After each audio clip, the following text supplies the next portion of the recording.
Exode chapitre 3, du 1er au 10e verset. Je lis au nom du Seigneur. Moïse faisait paître le troupeau de Jéthro, son beau-père, sacrificateur de Madian, et il mena le troupeau derrière le désert. Il vint à la montagne de Dieu à Horeb. L'ange de l'Éternel lui apparut dans une flamme de feu. Au milieu d'un buisson, Moïse regarda et voici, le buisson était tout en feu et le buisson ne se consumait point. Moïse dit, je vais me détourner pour voir quelle est cette grande vision et pourquoi le buisson ne se consume point. L'Éternel vit qu'il se détournait pour voir et Dieu l'appela du milieu du buisson et dit, Moïse, Moïse, et il répondit, me voici. Dieu dit, n'approche pas d'ici, ôte tes souliers de tes pieds, car le lieu sur lequel tu te tiens est une terre sainte. Et il ajouta, je suis le Dieu de ton père, le Dieu d'Abraham, le Dieu d'Isaac et le Dieu de Jacob. Moïse se cacha le visage et il craignait de regarder Dieu. L'Éternel dit, j'ai vu la souffrance de mon peuple qui est en Égypte. Quelqu'un m'aide à dire mon peuple. Et j'ai entendu les cris que lui font pousser ses oppresseurs. Quelqu'un m'aide à dire encore ses oppresseurs.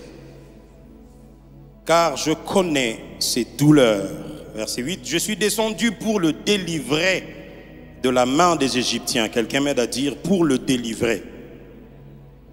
Et pour le faire monter de ce pays dans un bon et vaste pays, dans un pays où coule le lait et le miel. Verset 9, voici les cris d'Israël sont venus jusqu'à moi et j'ai vu l'oppression que lui font souffrir les Égyptiens. Quelqu'un m'aide à dire encore, j'ai vu l'oppression. Maintenant, va, je t'enverrai auprès de Pharaon et tu feras sortir d'Égypte mon peuple, les enfants d'Israël. Quelqu'un m'aide à dire encore, mon peuple. C'est quoi l'oppression? L'oppression, sur le plan de la psychologie, c'est une forme de contrainte ou de domination qui peut être systémique ou interne. Forme de contrainte ou de domination qui peut être systémique, liée au système, liée à la vie sociale, aux interactions que l'on a les uns avec les autres. Et ça peut aussi...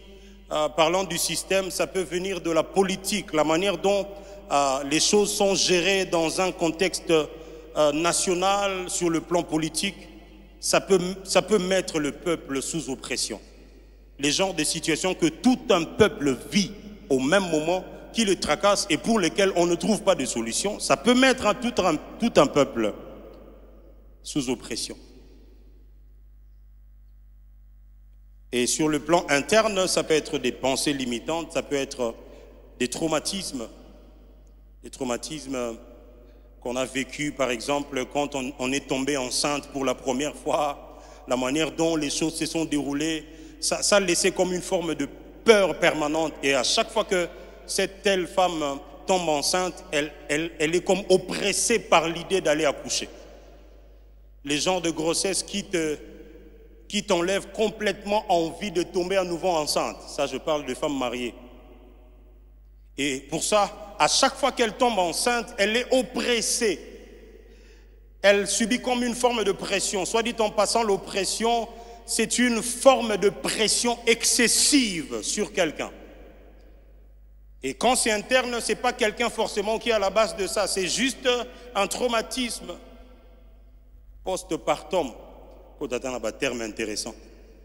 Ça peut être un traumatisme qu'on a vécu dans l'enfance parce que voilà, on a été sujet à l'humiliation, à la maltraitance, à toutes ces choses qui ont détruit notre estime et notre confiance en soi.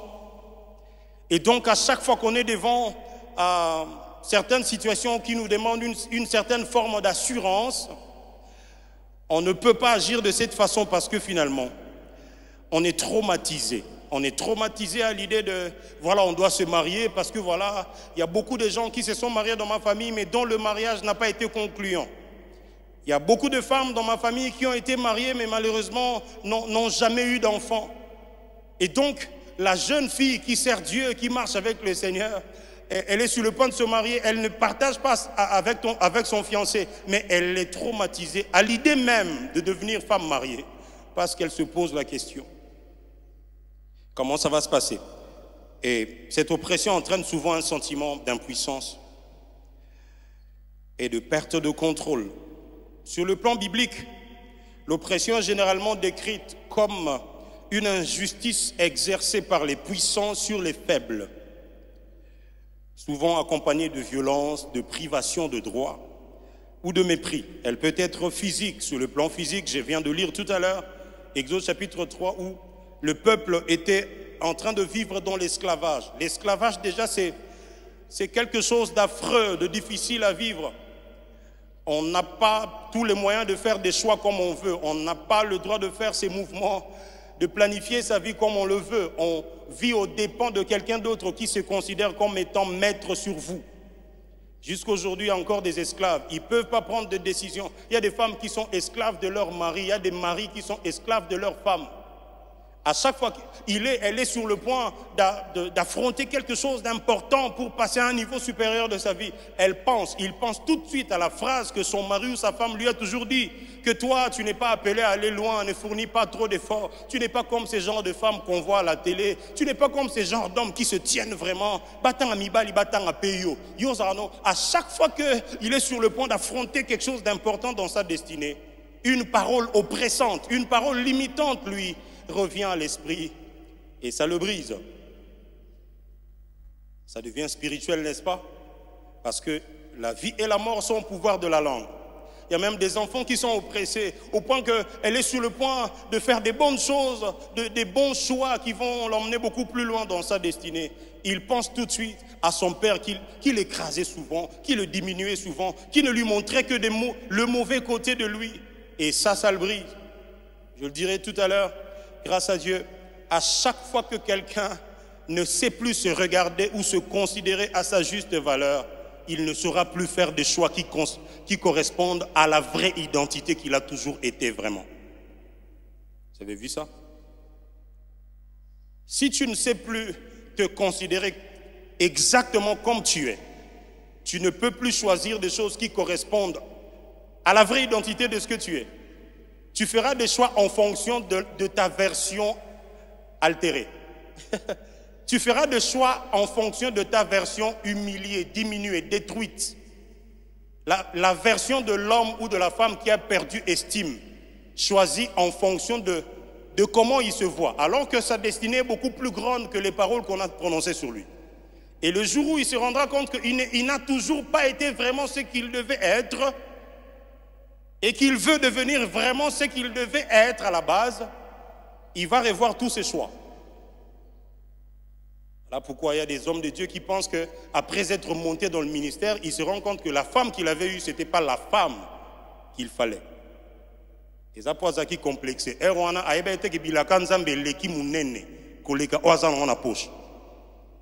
Aujourd'hui, il peut choisir une femme de teint clair. Ceux qui sont sur TikTok, ils savent qu'on parle de femmes claires. Aujourd'hui, il a la possibilité de se taper la métisse qu'il a toujours rêvé, mais le genre de choix qui vont avec combien tu as en poche.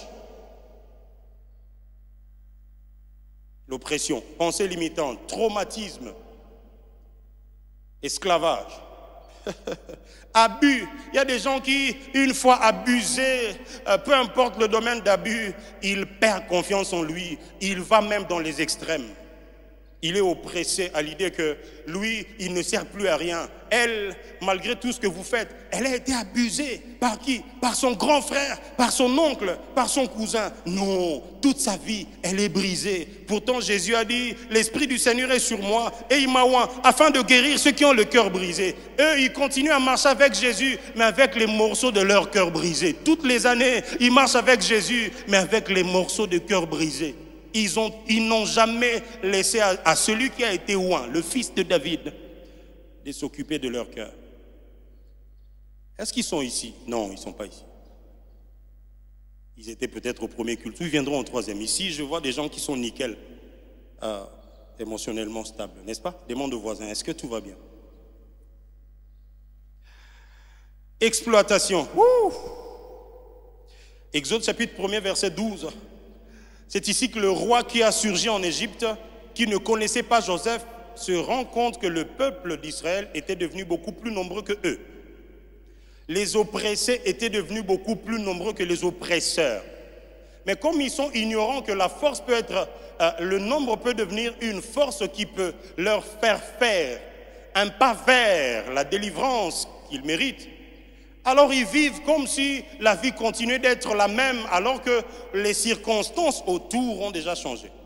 Alors le roi stratège qui arrive au pouvoir, il dit, si on laisse ce peuple comme ça, il va s'épanouir et ça va être difficile à le gérer. Le jour où la guerre surgit, ils pourront s'allier à nos ennemis et nous renverser. Alors montrons-nous habiles. Pasteur Rigo, il a nommé des chefs des corvées. Je voudrais vous mettre en contexte. Ils sont déjà esclaves. L'esclavage à la base, c'est une condition qui est rude, qui est difficile à vivre. En plus du fait qu'ils soient esclaves, il a monté une autre stratégie pour corser davantage leur souffrance et les conditions de leur esclavage. C'est pour ça qu'il nomme des chefs de corvée pour qu'ils se rassurent que la dose de la souffrance qu'ils ont accentuée soit vraiment respectée dans les moindres détails. Est-ce qu'il y a-t-il quelqu'un qui vivait déjà dans une condition difficile, mais qui depuis un temps, il se rend compte qu'on dirait que les conditions se sont encore empirées? Ça, c'est l'oppression. Que dire du plan économique? C'est l'appauvrissement volontaire des plus faibles. Depuis qu'on t'a donné cette capacité de gérer cette boîte à sous-traitance, tu ne sous-traites pas que le travail, tu commences à sous-traiter même les hommes. Tu sous-estimes les hommes que tu sous-traites. Déjà, ils sont en sous-traitance. Déjà, la traitance qu'ils ont est en dessous de la norme. Mais toi, au-delà du fait qu'ils sont en sous-traitance, ces gens-là non plus, ils ne sont pas ici. Eux, ils ne viennent pas au culte. Les gens qui, lorsqu'on paye aux gens 20 $, eux, ils enlèvent 15. Ils font arriver 5. Ces gens-là, lorsqu'on affecte de l'argent pour ceux qui sont vraiment en train de travailler, eux, ils sont dans des bureaux climatisés. On envoie de l'argent même pour des militaires qui se battent au front. On envoie 85 millions pour approvisionner les armes et les rations et tout ce qui va avec. Ça va arriver 15 millions. Et ils sont sous la climatisation. Ceux qui se battent au front, ils arrivent à retrouver que les miettes de ceux qui étaient vraiment envoyés, les oppresseurs. Parce qu'ils ont une position, ils peuvent s'en servir pour faire du mal aux autres. Eux non plus, ils ne sont pas ici. Ils ne vont même pas suivre ce culte. Mais quelqu'un de bonne volonté va couper cette partie et il mettra un commentaire compliqué pour me créer des problèmes. Et ça va se passer comme ça. Et ça va passer sur Internet. Que dire du plan judiciaire? L'oppression, c'est le refus de faire justice à celui qui n'a pas de quoi te soudoyer. Oh, chers juges, vous êtes là ce matin, chers avocats, vous qui gérez la loi à votre guise, vous qui condamnez le coupable et vous libérez, vous condamnez l'innocent et vous libérez le coupable. Dieu m'a envoyé vous dire ce matin qu'il va s'occuper de vous. Dieu s'occupe des oppresseurs.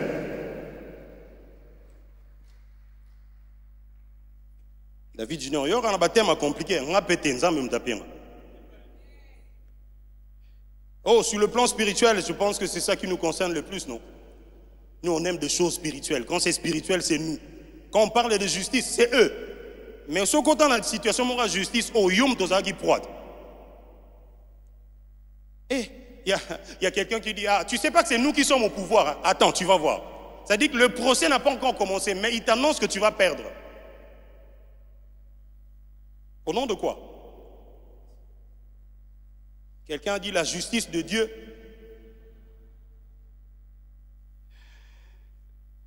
Sur le plan spirituel, l'oppression, c'est la domination du mal ou de l'ennemi sur l'âme de quelqu'un. Alors dans Luc chapitre 4, le verset 8, Jésus dit, l'Esprit du Seigneur est sur moi et il m'a oint pour que premièrement, je parle à cette première catégorie, annoncer la bonne nouvelle aux pauvres. Première catégorie qui concerne la raison pour laquelle Jésus a été oint. Bonne nouvelle aux pauvres. Pasteur Faustin simplifie en haut. Quand quelqu'un est pauvre et qu'on lui annonce une bonne nouvelle, c'est laquelle? C'est que ça nini.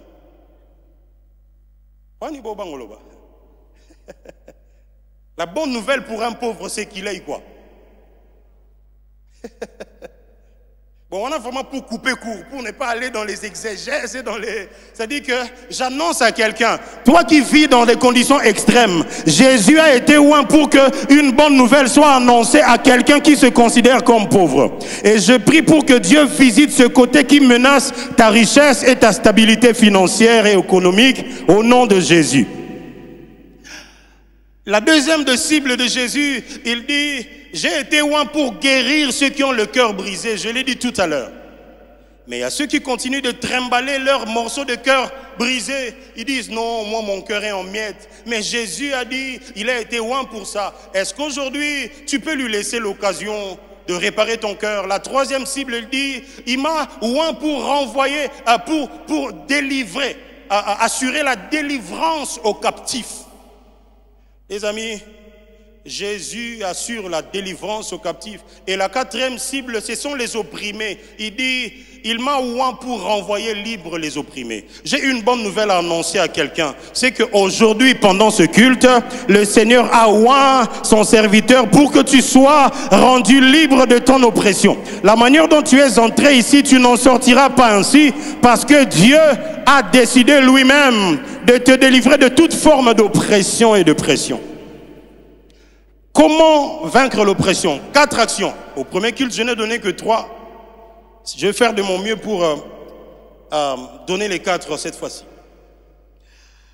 La première action, c'est l'action souveraine de Dieu.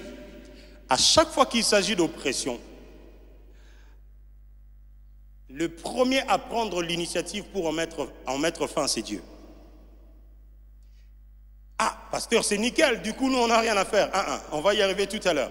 Mais la bonne nouvelle d'aujourd'hui, c'est que à chaque fois que vous vous sentez oppressé, il y a quelqu'un qui prendra l'initiative et la décision à votre place et il va activer la machine pour que vous en sortez victorieux. Il a été loin pour ça. Le jour où c'était le cas des enfants d'Israël, il a même mandaté Moïse, il a rencontré, il a fait faire une expérience assez spécial jusqu'à ce que Moïse soit convaincu qu'il peut vraiment aller pour être l'instrument de Dieu pour la libération. Merci d'augmenter un tout petit peu mon micro dans mes retours pour que je sois plus à l'aise. Le verset 7 de Exode 3 que j'ai lu tout à l'heure dit, l'Éternel dit, j'ai vu la souffrance de mon peuple qui est en Égypte. Les premiers éléments que je voulais nous faire remarquer ici, c'est que Dieu parle de son peuple qui est en Égypte. Il ne parle pas de tous ceux qui sont en Égypte. Il parle de son peuple qui est en Égypte. Les amis, pour votre gouverne, en Égypte, il n'y avait pas que les enfants d'Israël qui étaient des étrangers vivant là-bas. Égypte, à l'époque, c'est la grande puissance, c'est la métropole qui attire tout le monde et de toutes les manières. Alors, il n'y avait pas que les enfants d'Israël qui étaient là-bas comme esclaves. Les commentateurs de la Bible pensent que le jour où les 600 000 personnes sortent avec Moïse, il y avait aussi d'autres peuples qui ont profité du fait que la mer Rouge s'était déchirée en deux. Bougez voisin, c'est au tenir à 1 heure de plus. Nous nimba na 11 heures. Et ça nini. Na 11 heures. Problème est ça nini. Oh là là, il était dans boutou bien. Tu n'es balasimaso là, l'itoyelo moi mayo là comme ça. Naza moi 2000 moi maya non bois que l'eau au pays voisin. En Égypte, il n'y avait pas que les enfants d'Israël qui étaient asservis par les Égyptiens. Il y avait aussi d'autres peuples. Ce qui fait que, pasteur Rigo, quand Dieu dit « j'ai vu la souffrance », il n'a pas dit « j'ai vu la souffrance de tous ceux qui souffrent en Égypte ». J'ai vu la souffrance de mon peuple qui est en Égypte. J'ai ciblé une localisation géographique et physique, et dans cette localisation, je ne parle pas de tous ceux qui sont dedans, je parle du peuple qui m'appartient, qui vit là-bas.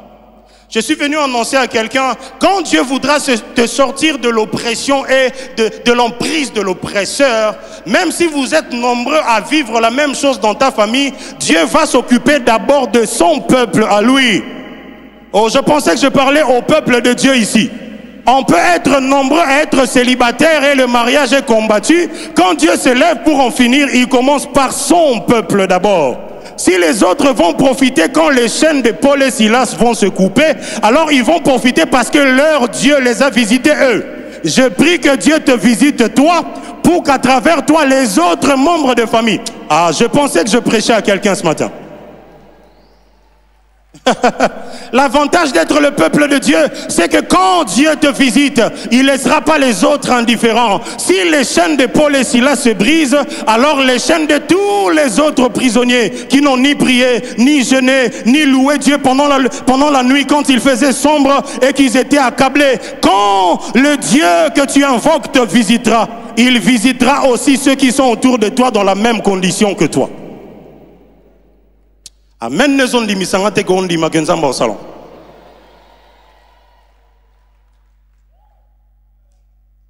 Mais la bonne question ce matin, c'est que est-ce que tu fais partie du peuple de Dieu?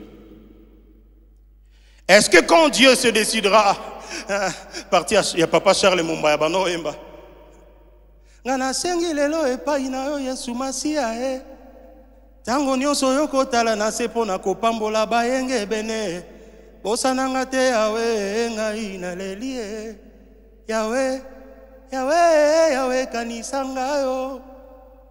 Quelquefois certaines prières avant de le faire, il faut se rassurer que tu es du camp de ceux que Dieu viendra délivrer. Parti au moment où on bien zate pour oso soki bino nyonso bozo vautrer dans la même boue. Il va être difficile le jour où Dieu descend dans sa gloire pour son peuple. Peuple de Dieu Zanine. Et ça moutouaka culte tous les dimanches. Et ça Joyo, au milieu de tout ce chaos, lui il continue d'être différent. Au milieu de toute cette corruption, lui il continue d'être différent. Le jour où Dieu veut délivrer de l'oppresseur, c'est de ce peuple-là dont je parle. Est-ce que tu veux faire partie de ce peuple ou pas? Il dit, pasteur Rigo, il dit, j'ai vu la souffrance de mon peuple. Il dit, j'ai entendu les cris que lui font pousser ses oppresseurs. Il dit même, je suis descendu. Eh Dieu, pardon, aide-moi à dire aux voisins, Dieu a vu. La bonne nouvelle, c'est que quand Dieu prend l'initiative de libérer de l'oppression, c'est que c'est lui-même qui a fait le constat, c'est lui-même qui a vu, c'est lui-même qui a entendu. Ici, il n'a pas entendu les prières, il a entendu les cris de douleur qu'on fait pousser à son peuple. Voici comment il faut comprendre ça. À chaque fois que vous vous placez en position d'oppresseur, celui sur qui vous vous déversez pour l'écraser, quand il crie, Dieu entend.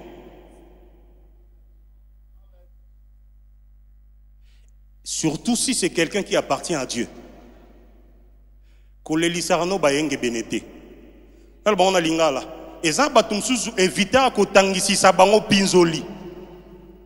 Na ensemble l'ensemble bando s'occuper na batunyonso qui ont pris plaisir à te faire pleurer inutilement. Je prie que Dieu s'occupe de cette marâtre là, afin qu'elle sache que toi tu es de ceux du peuple de Dieu, que Dieu a décidé de délivrer de l'oppresseur et de l'oppression. Tu as vu ça? Mais cet épisode, papa héritier, ça me rappelle Genèse chapitre 29, il y a eu une femme qu'on appelle Léa. Cette femme-là, elle est exceptionnelle. Elle vit dans une condition d'oppression affective. Son mari ne l'aime pas, pourtant c'est elle qu'on a épousée en premier. Y a-t-il des femmes qu'on n'aime pas ici? Non, à fil-là, ces choses-là n'existent pas. Il y en a parmi ceux qui suivent en ligne, on va vérifier ça dans le commentaire tout à l'heure. Cette femme vit sous une forme d'oppression affective.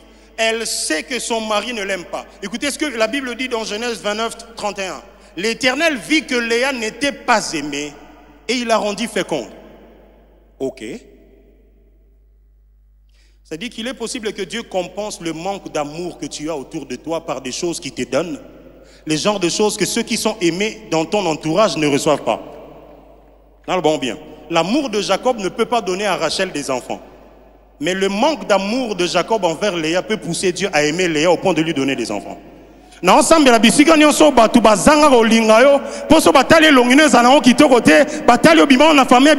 Que la haine des hommes provoque l'amour de Dieu pour ta bénédiction.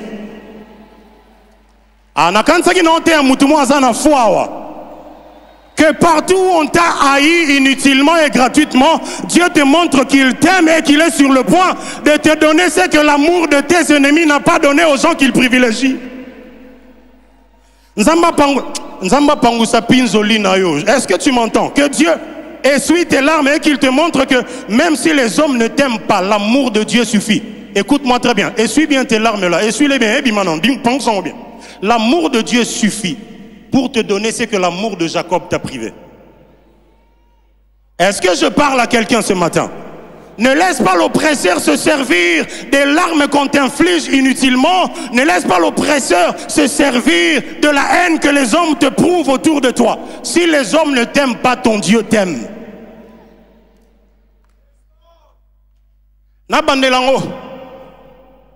Si ton mari ne t'aime plus, l'époux de l'église continue de te chérir comme il t'a toujours aimé, même quand tu n'étais pas encore né de nouveau. Je prie en ce jour que l'amour de Dieu compense toutes les fois où les gens t'ont fait pleurer gratuitement. Et qu'il te fasse du bien parce qu'il t'aime. Mais regardez comment Léa prie, Pasteur Rigo. La première fois qu'elle accouche, sachant que son mari ne l'aime pas. La première fois qu'elle accouche, elle dit Dieu a vu. Ruben, Dieu a vu mon humiliation. Léa, est-ce que ça changeait quelque chose dans l'amour de Jacob? Je m'en fous. Au moment où boti Ruben, je comprends que Dieu a fait quoi? Il a vu.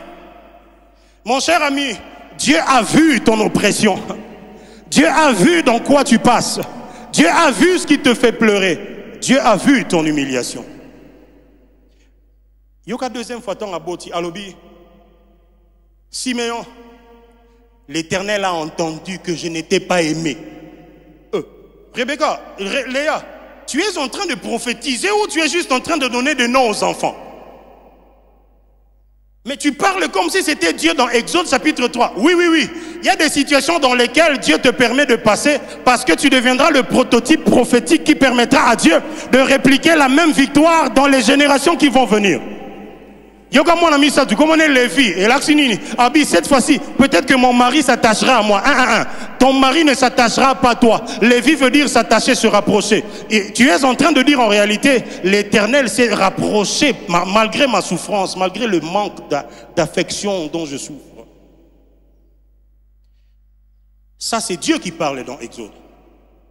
J'ai vu la souffrance de mon peuple. J'ai entendu qu'il n'était pas aimé. J'ai entendu les cris que lui font pousser ses oppresseurs. Et en troisième lieu, il dit, je suis descendu, je me suis rapproché de lui. Et tu sais, la quatrième des choses, c'est que quand Dieu voit, entend et se rapproche, il te permet de passer de lamentation à la louange. Voilà pourquoi quand le quatrième fils arrive, elle dit, cette fois-ci, je ferai quoi? Je suis venu annoncer à quelqu'un, même si ça n'a pas changé, en toi, ça commençait déjà à bouger. Même si autour de toi, ça donne l'impression d'être la même chose, le Dieu qui a vu, qui a entendu et qui s'est rapproché de toi, changera tes larmes de douleur en larmes de reconnaissance. Cette fois-ci, tu loueras. Cette fois-ci, quand tu reviendras de cet entretien d'embauche, tu loueras Dieu. Cette fois-ci, quand tu reviendras de ce rendez-vous d'ambassade, tu loueras Dieu. Cette fois-ci, quand tu reviendras, alléluia, de cette salle d'examen, tu loueras Dieu. Je suis venu annoncer à quelqu'un, Dieu a vu, il a entendu, il s'est rapproché de toi afin d'échanger tes larmes de lamentation en larmes d'adoration. Cette fois-ci, tu vas t'agenouiller, non pas pour pleurer de douleur, tu vas t'agenouiller pour pleurer d'amour. Tu vas t'agenouiller pour être étonné des bienfaits de Dieu. Tu vas pleurer, mais pas pour les mêmes raisons. Dieu va changer la raison qui te fait couler des larmes. Dieu va changer le goût de tes larmes. Dieu va faire en sorte que la chose qui faisait que tu pleures tout le temps soit changée en un sujet de louange. Donne-moi un amen, j'ai envie de te bénir. De nos plus grands sujets de louange, non, bien le dire, de nos plus grands sujets de prière, sortent de nos plus forts sujets de louange. Au monde bisiko lelela mingi, eza bisika nzamba okumisisa yo ye mingi. Tala, ozo comprendre on était. Il a dit à Moïse, c'est moi qui endurcis le cœur de Pharaon pour m'accomber comme à moi compliquer ma casse, de sorte que quand je vais agir, que l'on dise, oh, ça c'est la main de Dieu. Je prie que ce qui s'est compliqué dans ta vie soit l'expression qui va permettre à Dieu de rentrer en scène pour te faire du bien. 4 responsabilités.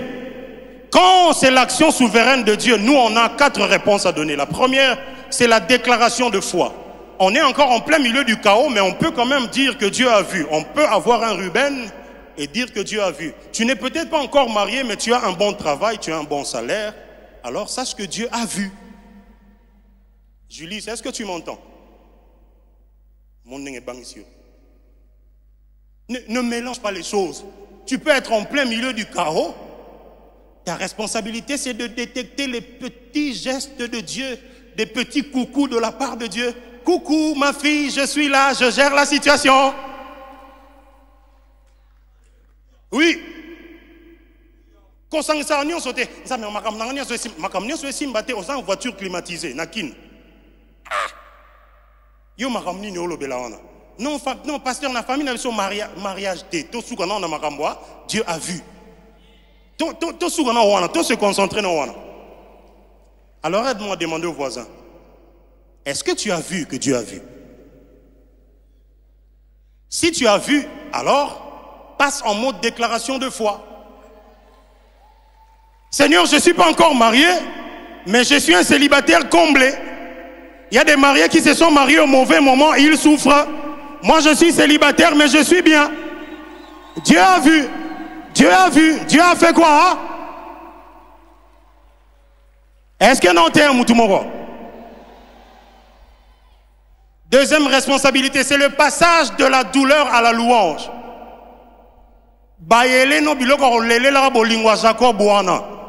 Cette fois-ci, fait quoi? Loue. Ça va booster ta foi. La louange des rachetés, c'est la capacité d'oublier un peu ce qui fait mal et se concentrer sur ce que Dieu a fait qu'on n'a pas mérité. Les anges ne traversent pas les embouteillages que toi tu traverses. Alors après avoir traversé ces embouteillages, quand tu arrives à la maison, bénis Dieu, bénis Dieu. Après avoir pris cette moto-là, bah pousser et continuer à misu, mozongi nandaku, okomino bien, ça la nini. La troisième des responsabilités, c'est que le Dieu qui voit, qui entend et qui descend, il envoie un homme.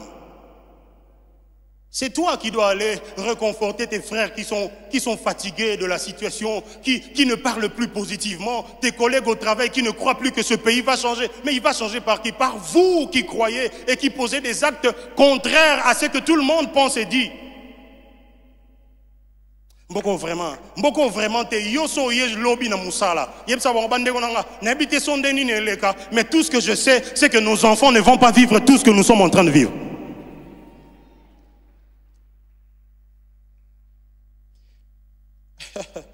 La quatrième des choses, la quatrième de notre responsabilité, quand c'est l'action souveraine de Dieu qui veut nous délivrer de l'oppression et de l'oppresseur, c'est que nous devons nous rassurer que nous sommes du côté du peuple de Dieu. Je l'ai déjà dit tout à l'heure. Ne cherchez pas que Dieu vous distingue si vous n'avez pas décidé d'être différent. Il faut que le jour où ça viendra et qu'on dise, voici la liste de ceux qu'on a licenciés, et qu'on ne trouve pas ton nom dedans, et qu'on dise, lui on savait qu'il n'allait pas être licencié, parce que de toutes les façons, quand on fait nos combines là, lui n'est jamais dedans. Je pense qu'il a vraiment un Dieu. Je prie que ton Dieu te justifie là où tu as déjà décidé d'être différent. Sinon, au Père Sanzambe Moussala m'aura compliqué. Il est descendu pour délivrer son peuple. Il vient comme ça, il te trouve de l'autre côté, des corrompus. Et ça va être compliqué. Deuxième des choses, deuxième des actions. Ça, c'est pas Dieu qui l'a fait, c'est nous qui la posons cette action. C'est la prise des armes de Dieu. La prise des armes de qui? On répète ça encore. La prise des armes de qui? Prends les armes. Parce que tu dois combattre l'ennemi. Mais ce sont les armes de Dieu. Éphésiens chapitre 6, versets 12 et 13, la Bible dit, car nous n'avons pas à lutter contre la chair et le sang, mais contre les dominations, contre les autorités, contre les princes de ce monde de ténèbres, contre les esprits méchants dans les lieux célestes. C'est pourquoi prenez toutes les armes de Dieu afin de pouvoir résister dans le mauvais jour et de tenir ferme après avoir tout surmonté. Le but principal des armes, de la prise des armes de Dieu est double. Premièrement, résister aux mauvais jours. Et deuxièmement, tenir ferme. Quand tu as résisté, tu tiens ferme pour ne pas trébucher après avoir tout surmonté. Parce que le plus difficile dans le combat spirituel, c'est pas combien de fois tu remportes des victoires. C'est combien de fois tu conserves la victoire que tu as remportée. Même Jésus, quand il a chassé Satan, après la montagne de tentation, quand il lui a dit « Retire-toi Satan », la Bible dit « Et Satan les laissa ». Luc dit « Il est parti jusqu'au moment opportun ». Les choses les choses sur lesquelles tu remportes la victoire aujourd'hui ne partiront pas toujours. Elles reviendront au mauvais jour, au moment opportun, pour vérifier si tu as gardé la même position de foi. Quelles sont ces armes de Dieu? Il y en a 6. La première, c'est la ceinture de vérité. Donnez-moi l'image, s'il vous plaît. Ceinture de vérité, c'est celle-ci. Mes chères sœurs, venez s'il vous plaît, j'ai besoin de vous. C'est ça la ceinture de vérité. Illustration bien. Ceinture de vérité. Vous avez vu, ça c'est l'armure du combattant. La ceinture permet de tenir toute cette arme qui est si élancée. Je vais citer son nom tout à l'heure. Ça commence à partir de là et ça descend même jusque là au pied. Vous avez vu ça? Je vais citer le nom de cette arme-là après. Mais soit dit en passant, la tablette de chocolat est au fort. Ça, sport fort, Mikolo, ça va aller. Hein, Pasteur Michel? Le juste vivra par la foi. Ça va aller. Ceinture de vérité. C'est quoi la ceinture de vérité, Papa H? C'est la vérité de Dieu, c'est la parole de Dieu.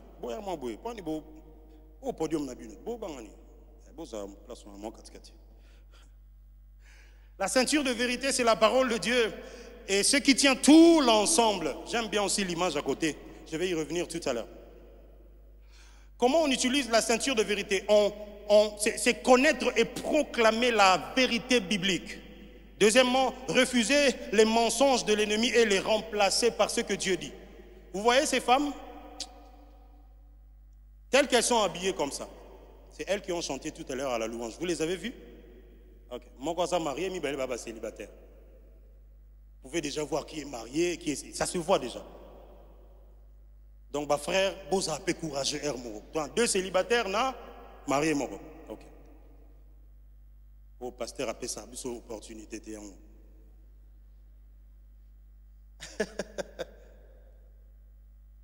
Si on essaie d'enlever ces ceintures, vous allez vous rendre compte que ça ne sera plus la même forme. La ceinture n'apporte pas qu'un élément esthétique, mais ça leur permet aussi d'avoir la liberté de faire des mouvements comme il se doit. Toute cette tenue, ils en ont bien, mais l'élément qui rajoute une touche de finesse et de précision, c'est la ceinture.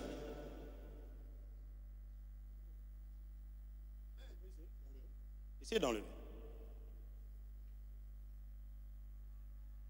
Non, laissez pendre là-bas derrière. Laissez la ceinture. Ah, les hier, ok. Ah, ok.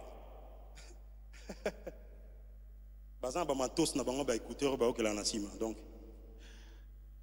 comment vous trouvez sa tenue? Maman Laetitia, qui est au coin. Après avoir enlevé la ceinture, ça devient comment? Et non, m'a bêté, mais...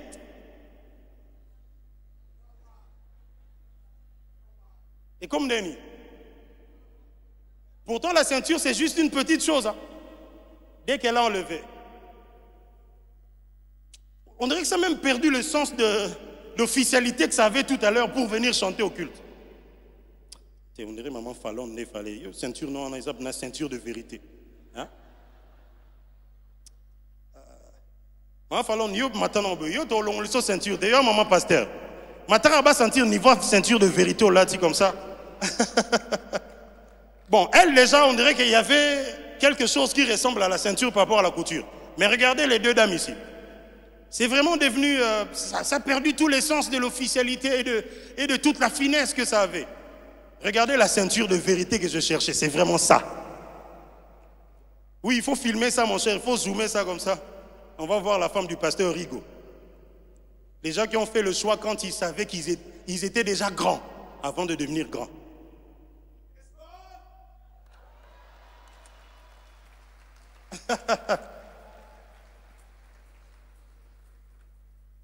C'est la femme du pasteur. Si on enlève cette ceinture, elle ne va pas enlever, ne vous en faites pas. Si on enlève ça, vous allez vous rendre compte que c'est... On a perdu quelque chose. Les amis, à chaque fois que vous décidez de fonctionner sans la vérité, vous perdez la forme spirituelle devant vos combats. Quand le diable vous regarde, il se dit, je sais comment je vais la voir. Parce que la ceinture protège toute cette partie en termes d'armure. C'est la ceinture qui tient. Imaginez que c'était même quelque chose une tenue qui se séparait en deux. Si tu enlèves la ceinture, tu perds vraiment toute la partie qui était soutenue par la ceinture. Merci beaucoup, mesdames. Vous pouvez rentrer. Est-ce qu'on peut les encourager? Gloire à Dieu. Il faut connaître et proclamer la vérité de la parole de Dieu. De sorte que quand le diable essaye de te mentir, encore pasteur Rigo na galanterie. Ça dit, ma béni na benga maman Fallon. Maman Fallon, vous êtes une bénédiction pour nous. Les amis, connaître et proclamer la parole. Ça peut chauffer, ça peut être en train de vous tourmenter à l'intérieur de vous. N'oubliez pas, ce que vous portez ici, c'est ce qui maintient l'équilibre de toutes les autres armes. Si vous la perdez, vous perdez tout ce qui peut vous aider à tenir. La deuxième arme, mais aussi refuser les mensonges de l'ennemi en les remplaçant par ce que Dieu dit. Quand il vous dit, mais il est écrit qu'il enverra les anges, dites-lui, il est aussi écrit. Je vais y revenir tout à l'heure. La deuxième arme, c'est la cuirasse. La cuirasse, c'est ces termes-ci, vous le voyez. Là, il y a quand même des petits espaces. Mais c'est ça en fait, ça te protège ici sur le buste, sur l'abdomen, et ça descend. C'est la ceinture qui maintient. C'est comme une robe, mais métallique, vraiment comme ça. La cuirasse de justice. Ici, l'élément à retenir, c'est que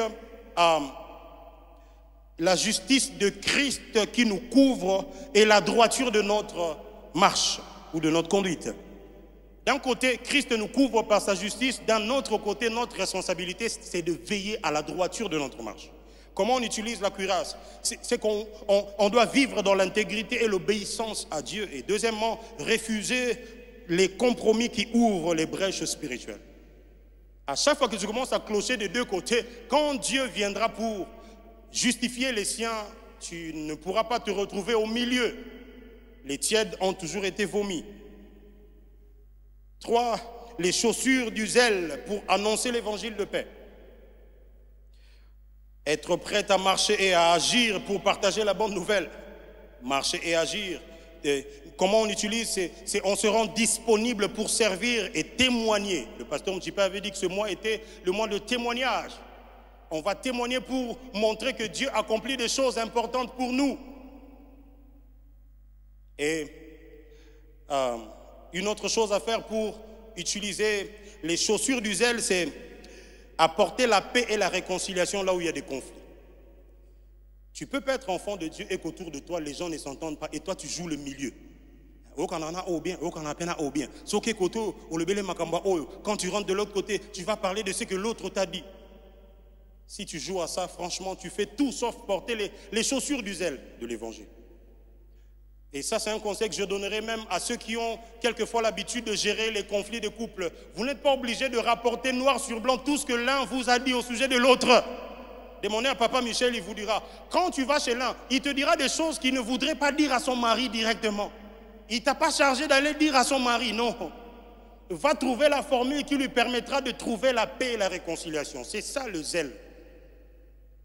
Quatrièmement, c'est le bouclier de la foi. Le bouclier de la foi, les amis, c'est cet instrument ici. Ici, c'est rond. Là-bas, c'est rectangulaire.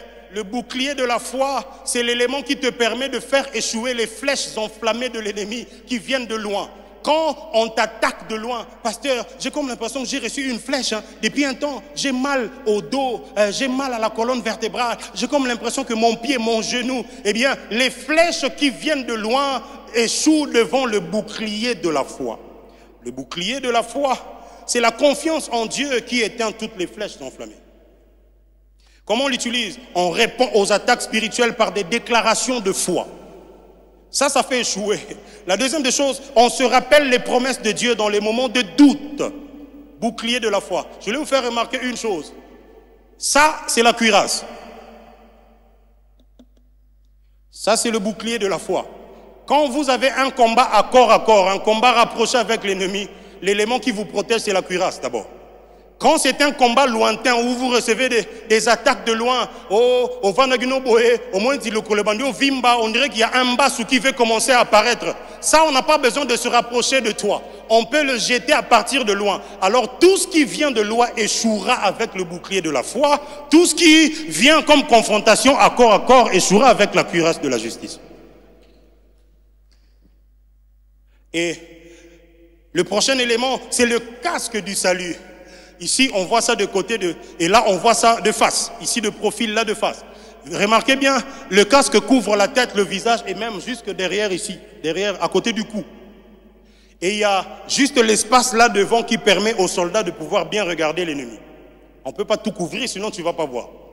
Le casque du salut, c'est la certitude du salut qui nous protège, qui protège nos pensées, Le diable prend de l'avance quand il sait que ton assurance du salut commence à patauger, à balloter.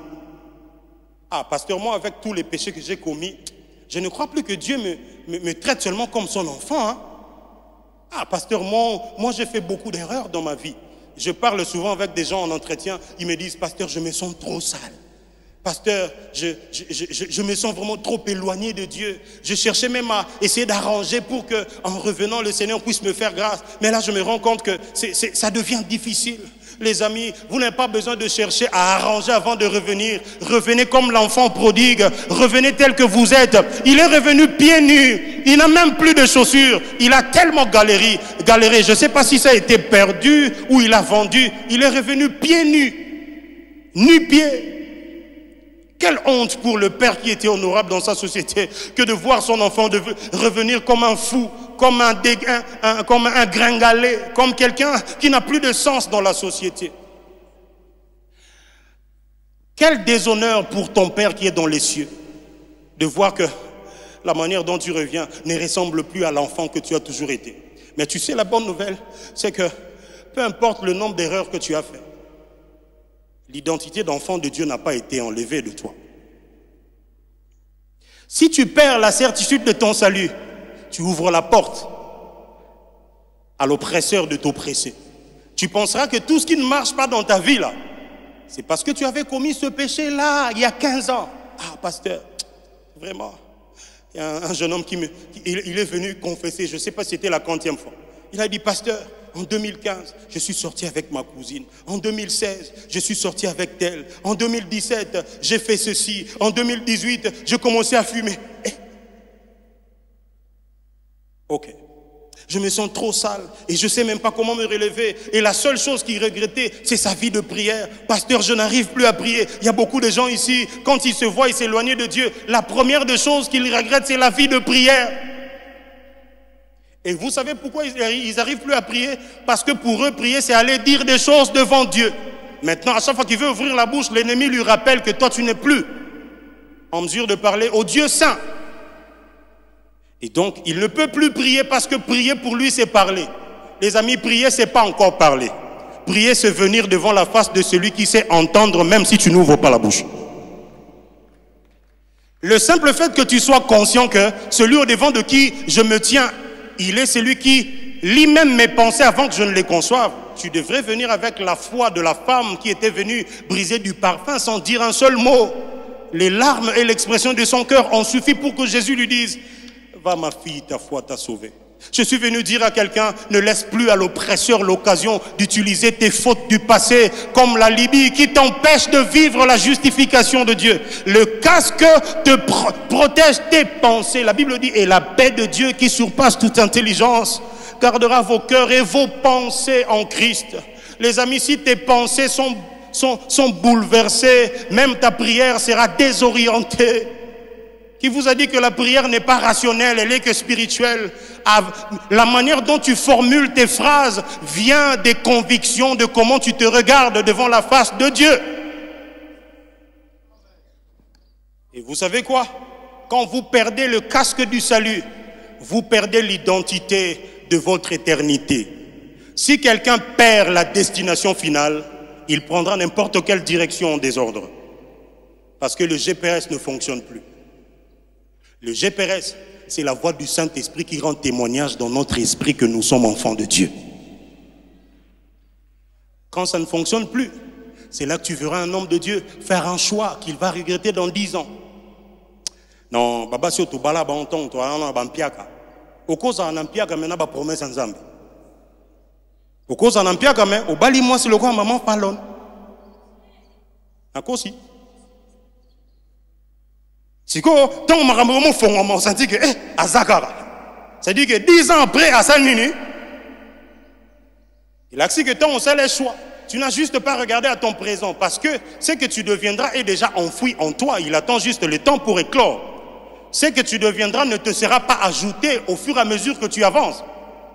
C'est pas parce qu'une jeune fille n'a pas encore les signes de la féminité qu'elle n'est pas fille. Laissez-lui juste le temps. Toi, ton problème, c'est que tu te regardais mal parce qu'en cette période-là, tu avais perdu l'assurance du salut.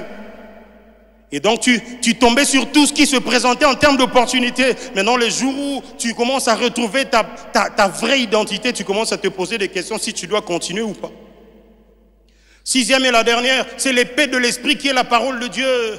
L'arme offensive par excellence. Les amis, vous avez vu de toutes ces armes, la seule qui te permet d'attaquer, c'est l'épée de l'esprit. La foi te protège contre les flèches de loin. La cuirasse contre le combat à corps. Le casque du salut contre les pensées qui peuvent te faire douter de ce que tu es vraiment. Les ailes, les chaussures, ici on peut le voir bien, c'était les genres de chaussures que peuvent aller même jusque dans des terrains les plus compliqués, avec des épines, avec des rocs, avec de la boue. Ça entre par tous ces genres de chaussures. Quand tu as Dieu et ton assurance du salut et ta foi, tu peux avancer, même quand tout le monde ne sait plus avancer en se disant non, c'est devenu compliqué, mais est-ce que vraiment on va s'en sortir? Les Quinois disent ça s'en sortiront. Alors quand tu te poses des questions comme ça, c'est lui qui est bien armé de cette façon, il avance vers sa destinée parce que regardez, les chaussures te protègent jusqu'aux genoux, la cuirasse te protège jusque là et le bouclier de la foi, quand tu le places devant, tu es complètement sécurisé. Les amis, en matière de combat spirituel, en ce qui concerne l'oppression, on gagne le combat parce qu'on sait mieux protéger plutôt que parce qu'on sait mieux attaquer. Oui, protège bien tes pensées. Tu auras de l'emprise sur l'ennemi.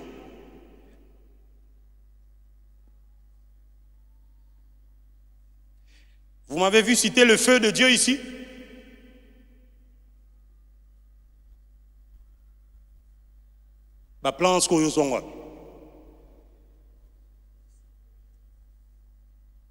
On a dit prenez toutes les armes de Dieu. Vous êtes sûr que l'apôtre Paul a oublié une arme? À part le feu, on utilise quoi encore dans nos combats spirituels actuels? Makila. Sopa makila, sopa un bâtonneau. Makila nani non sopa bon bâtonneau. Yanani.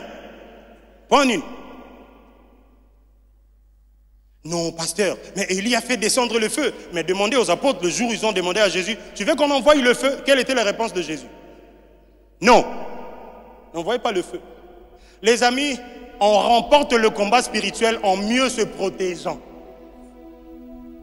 La seule arme qui attaque, c'est l'épée de l'esprit. Comment ça fonctionne? On cite et on applique la Bible face aux mensonges et aux tentations de l'ennemi, exactement comme Jésus. Toi, ton problème, c'est que quand tu lis la Bible, tu ne fournis même aucun effort pour retenir un verset du jour. L'élément qui va booster ta foi au cours des événements que tu vas rencontrer. Panini. Cerveau nous et quand on sauf pas passage à Bible. Débat, batoana spirituel, bazar, alinga sambela. Il veut prier pour le repas. Il lève la main sur le repas. Il dit, Éternel Dieu des armées, bénis ce repas. Éternel Dieu de quoi? Éternel Dieu des armées. Tu l'appelles pour qu'il fasse quoi?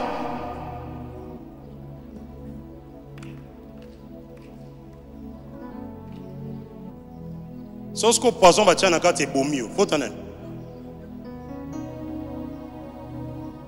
Pour utiliser arme à ma baie. Regardez Jésus.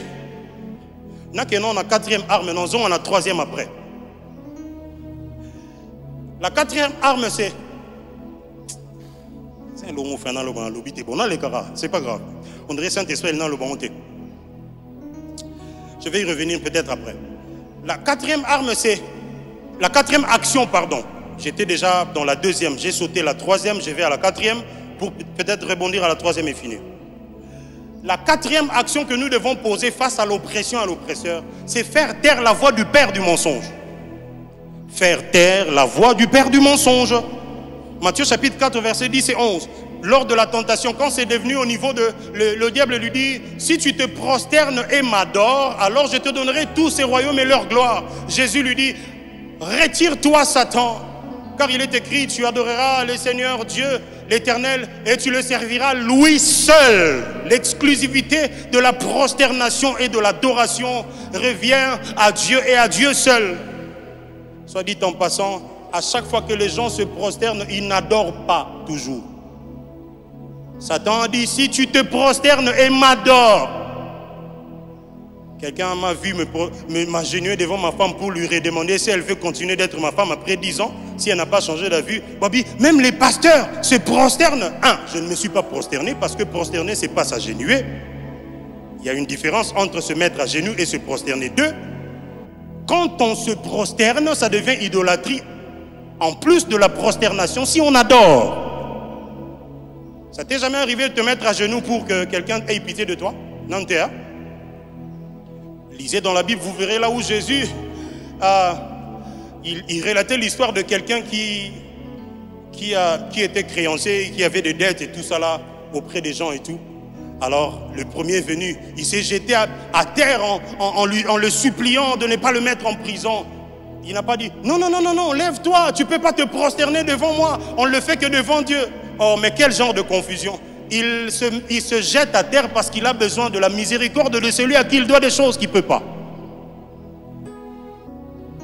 Jésus lui dit, retire-toi de moi Satan. Retire-toi Satan. La meilleure façon de le faire taire, c'est lui rappeler que la chose qu'il demande, c'est la chose qu'on ne peut pas lui donner. Je vais y revenir. Matthieu chapitre 16, verset 23. La Bible dit, mais Jésus se retournant et dit à Pierre, arrière de moi Satan, tu mets en scandale, car tes pensées ne sont pas les pensées de Dieu, mais celles des hommes.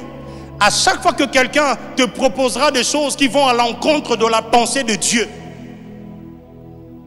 là ta face ou à l'équateur, cache, arrière de moi Satan.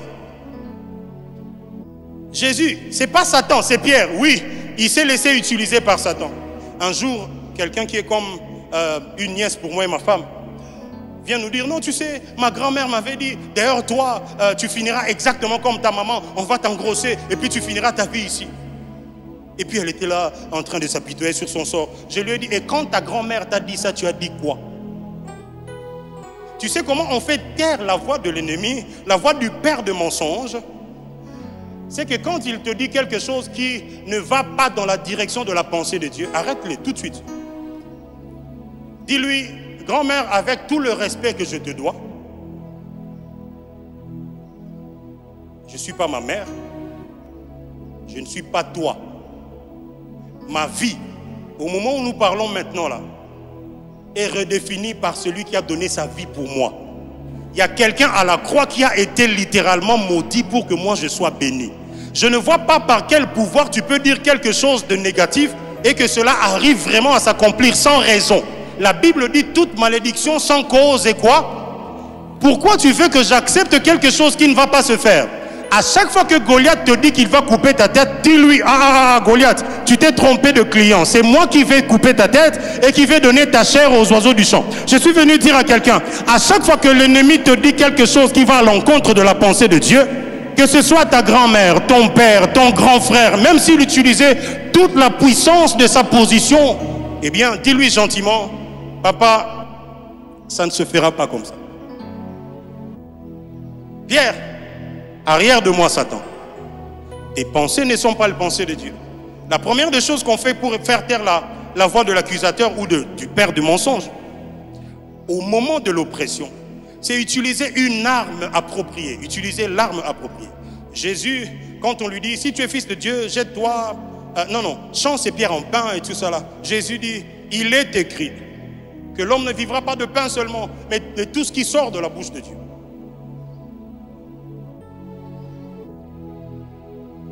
Il cite Deutéronome chapitre 8, verset 3, partie B. Il a intentionnellement oblitéré la partie A, afin de garder la partie qui concerne le combat face auquel il se tient. N'appelle pas l'Éternel des armées quand tu veux bénir ta bouffe. Si tu vois Dieu se manifester sous un attribut inhabituel, sache que tu traverses une saison inhabituelle. Tu ne peux pas être en train de vivre des moments de combat, mais tu continues d'appeler, je sais pas moi, la tribu de Yahweh Rapha, pendant que tu n'es pas malade. Ça veut dire ceci. Utiliser la bonne arme, c'est choisir la partie où la Bible te donne le droit de lui résister en fonction du mensonge qu'il est en train de te proposer. Mais la grande question, c'est que, est-ce que tu connais cette arme que tu dois utiliser? Seigneur, seulement comme ta parole le dit là, il est écrit quelque part que mon peuple périt par, recommande ton sort à l'Éternel. Mon Dieu, mon roi, je prie. Mon peuple périt par quoi? Yokasi ba démon baby français t'es. Il sait que tu mens. Il sait ce que tu dis n'a pas de fondement scripturaire. Et à chaque fois que la parole de Dieu est citée au mauvais endroit, c'est comme si tu utilisais la cuirasse pour te protéger des flèches qui doivent venir de loin. Deuxième des choses qu'on fait pour faire taire la voix du père du mensonge, c'est détecter son intention de nuire, même s'il se déguise en ange de lumière. Non, mais vraiment, il y a une fille, une de nos filles qui m'a dit, pasteur, il y a une de mes cousines qui m'a dit, mais toi aussi tu vois avec l'âge que tu as maintenant, tu peux seulement prendre l'option d'accoucher ici, non, avant que le temps que le mariage n'arrive. La fille lui dit, pasteur, de toute l'histoire de la famille de mon père a été le seul à se marier. Et après avoir eu beaucoup d'enfants dehors avant le mariage. C'est-à-dire que le seul, c'est mon père. Après, toutes les femmes, toutes celles qui ont essayé d'accoucher avant le mariage n'est plus jamais venu. Elles ont fini par avoir 2, 3 et c'est parti pour la galère et la misère. Le jour où la fille m'a dit ça, je lui ai dit, la prochaine fois que tu me diras une telle chose, je vais tomber sur toi. J'ai beaucoup aimé cette expression, tomber sur toi. Ça veut dire que ça veut dire que je vais tomber sur toi seulement. Les amis, vous savez qu'il y a des propositions qui semblent être à votre avantage, mais qui viennent juste pour vous mettre sous une plus grande forme d'oppression. Moi, j'ai une question pour quelqu'un aujourd'hui. Quelle est la proposition qu'on t'a faite, mais que pendant que tu m'écoutes parler, tu te rends compte que ce n'était pas dans la pensée de Dieu? Arrière de moi, Satan, quand ce qu'on te propose ne correspond pas à la pensée de Dieu.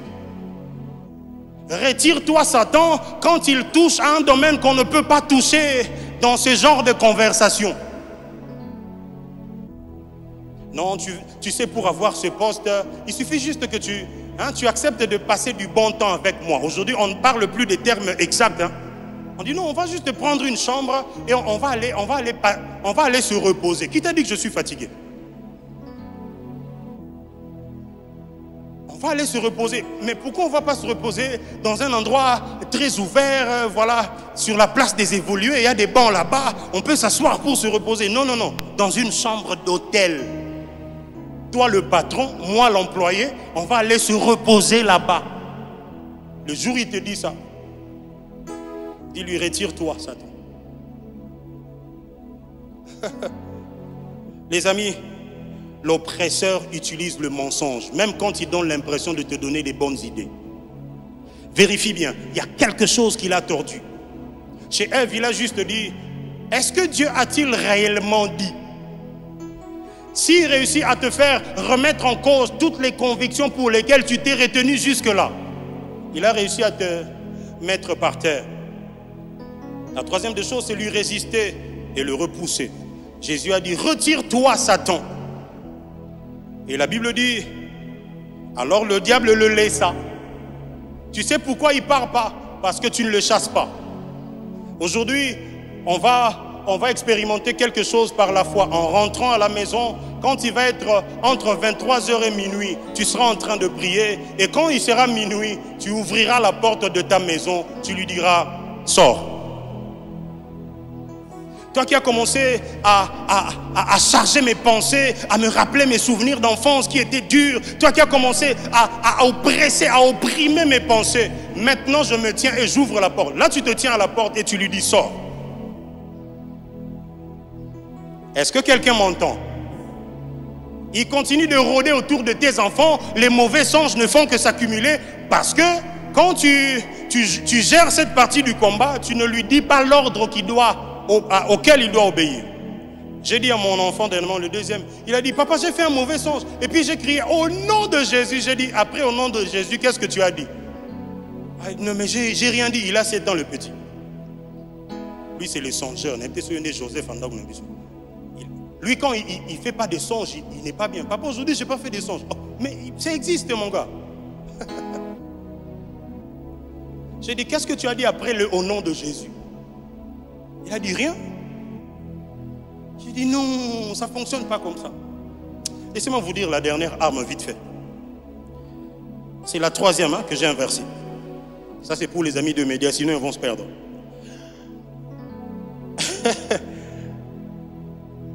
Après avoir cité les 6 armes, la troisième action à poser, c'est faire toutes sortes de prières. Toutes sortes de prières.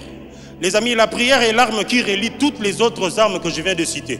Tu veux utiliser le bouclier de la foi, tu as besoin de la prière. Tu veux utiliser la cuirasse de la justice, tu as besoin de la prière. Tu veux utiliser, je sais pas moi, les ailes de l'évangile, tu as besoin de la prière. Il n'y a aucune arme qui fonctionne sans être portée par la prière ou dans la prière. Voilà pourquoi la Bible nous dit dans Ephésiens 6, 18, faites en tout temps par l'Esprit toutes sortes de prières et de supplications. Veillez à cela avec une entière persévérance et priez pour tous les saints. Les amis, l'idée ici c'est d'exploiter toutes les options nécessaires et possibles, disponibles dans la prière. Non, non, non, pasteur, moi, je sais déjà comment je fonctionne. Hein, moi, quand je commence à prier, je remercie le Seigneur. Après, je demande le pardon pour mes péchés. Après, je demande le sang de Jésus pour me couvrir. Après, je commence à faire la prière d'autorité. Je chasse les mauvais esprits. Il y a des jours où ils ne sont pas là. Il ne faut pas le chasser. Après, je demande que le Saint-Esprit me remplisse. Après, je demande le sang de Jésus pour me purifier de tout péché. Il y a des jours où tu n'as pas aussi péché. Mais il y a des gens qui ont du mal à croire qu'ils peuvent passer toute une semaine sans péché. C'est-à-dire que, non, pasteur, ce n'est pas possible. On pêche même inconsciemment. C'est faux. C'est faux. Non, on a celle-là, sous mon ébêté. On a un mode ni. On a un mode avion, un mode veille. Et ton cerveau était parti où?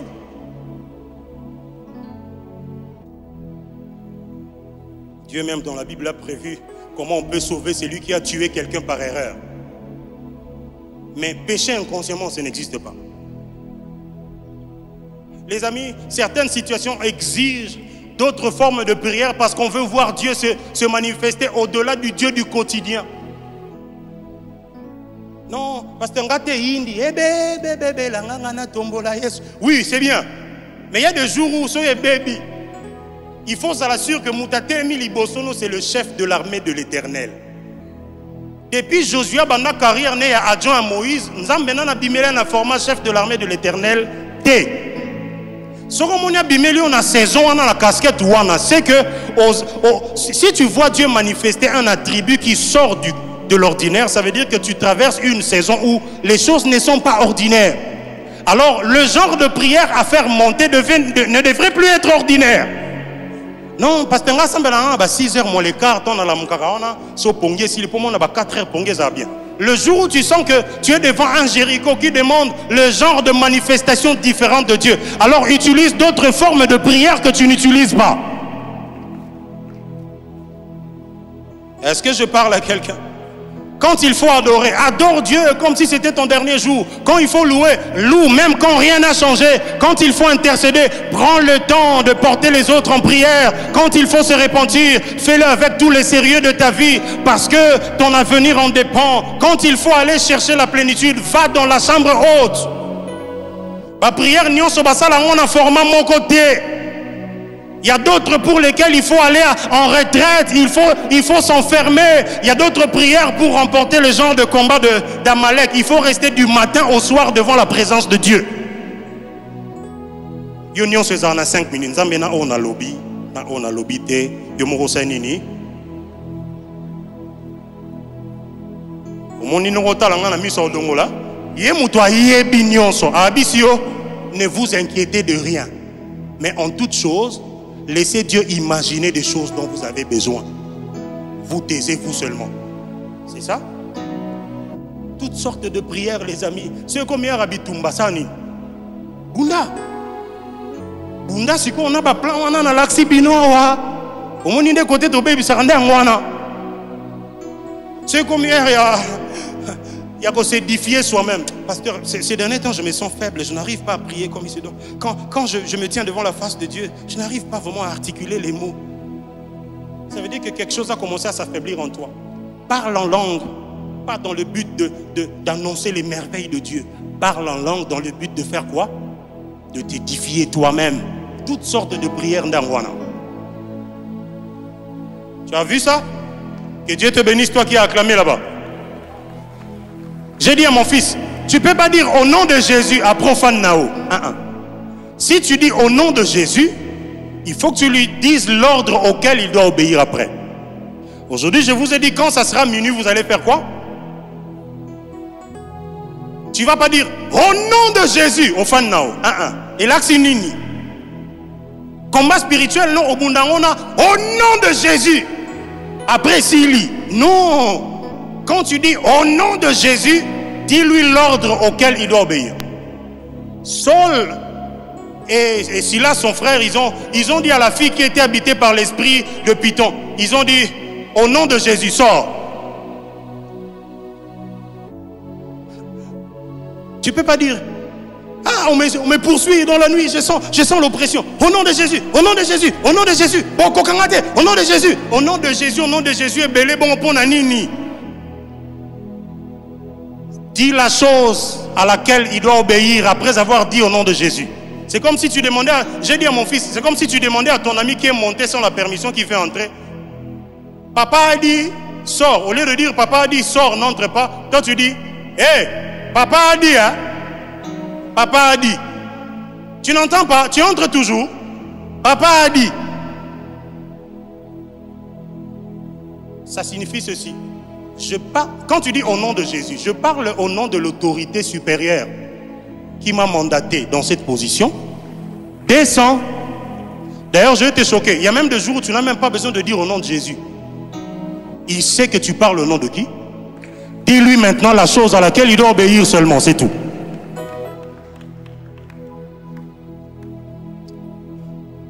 Je voudrais qu'on prie pour deux catégories de personnes. La première, c'est la catégorie de ceux qui vivent l'oppression, mais elle est interne, cette oppression, due au traumatisme, due à ces blessures d'enfance, à cette image qu'on a ternie de toi. À chaque fois que tu te regardes, il y a comme une pensée qui t'anéantit. Ça t'empêche d'affronter ton futur. Quand tu regardes ton mariage, tu as comme peur qu'un jour ça tourne en vinaigre. Pourquoi? Parce que bon, dans ta famille, il y a trop de divorces. Si tu vis, ce n'est plus toi qui vis. C'est Christ qui vit en toi. Pasteur Rico, tu vas monter prier pour ces deux catégories, s'il te plaît. Rapidement. Pourquoi tu continues à porter cette peur. Et pasteur, je vais bientôt arriver à terme, 9 mois. Pasteur, je sais comment mes grossesses sont difficiles. La dernière fois, j'ai failli y passer. Tu n'y passeras pas. Le diable utilise l'information de ta peur pour reproduire le même sentiment à chaque fois que tu arrives au même genre de période et de contexte. Aujourd'hui, l'homme de Dieu va faire tomber cette peur de ton cœur une bonne fois pour toutes. Ça, c'est la première catégorie. Levez-vous, s'il vous plaît. Je sais que si je vous demande de venir ici, on n'aura pas de place. Il y en aura sûrement beaucoup de gens qui vont se lever. Levez-vous. Vous allez mettre la main droite sur le cœur. La deuxième catégorie mettra la main gauche sur le cœur. Vous qui êtes oppressés par l'ennemi, une fois. J'ai même parlé avec un frère qui m'a dit, pasteur, quand c'est la nuit qui arrive, pasteur, je lutte contre une force à laquelle je ne peux pas résister. Je fais exactement ces choses que je n'ai plus envie de faire. Le diable t'oppresse et il t'a convaincu que tu as déjà perdu ce combat-là. C'est faux. C'est la voix du père du mensonge qu'il faut faire taire aujourd'hui. Alors lève-toi, toi aussi, qui vit ce genre de... Il y a des moments bien précis de ta vie où tu perds toujours un combat. Devant ces images-là, tu ne résistes pas. Devant ce genre de conversation, tu ne résistes pas. Lève-toi. Vous avez seulement la main droite. Tous ceux qui se sont levés, vous avez seulement la main droite sur le cœur, comme ça. Et la deuxième catégorie, c'est la catégorie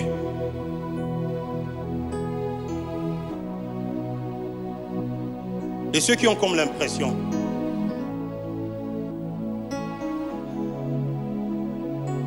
qu'ils ont perdu l'assurance du salut. À chaque fois que tu veux réclamer des choses par la foi, la voix de l'accusateur te dit que toi tu ne peux plus.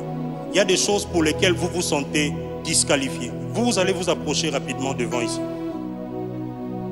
La deuxième catégorie, venez ici. Vous qui avez comme l'impression que on dirait que votre identité d'enfant de Dieu, ce n'est plus trop ça. À chaque fois que vous vous regardez, Seigneur, est-ce que je peux encore demander des choses? Il y a des gens à qui le diable a remis la pancarte de leur propre condamnation. Pasteur, pasteur, moi, il y a même des gens, pasteur, j'ai divorcé. Est-ce que je peux encore servir Dieu? Pasteur, moi, j'ai trompé ma femme. Pasteur, j'ai trompé mon mari. Pasteur, j'ai volé au travail. Pasteur, est-ce que je peux encore m'approcher de Dieu? Pasteur, tout ce que je vis, c'est la conséquence de mes fautes. Oui, je sais. Mais viens. Viens tel que tu es. N'attends pas demain. Viens seulement comme ça. Mais vous qui êtes venus, mettez maintenant vos deux mains sur le cœur. Mes stress, mes hontes ont disparu. Les larmes de mes yeux, chantons-le avec l'église tout entière, ont toutes séché, car l'agneau de Dieu, my God, est élevé. Chante-le de toutes tes forces, avec les yeux fermés si possible. Oh, mes craintes, mes stress, mes hontes ont disparu, les larmes de mes yeux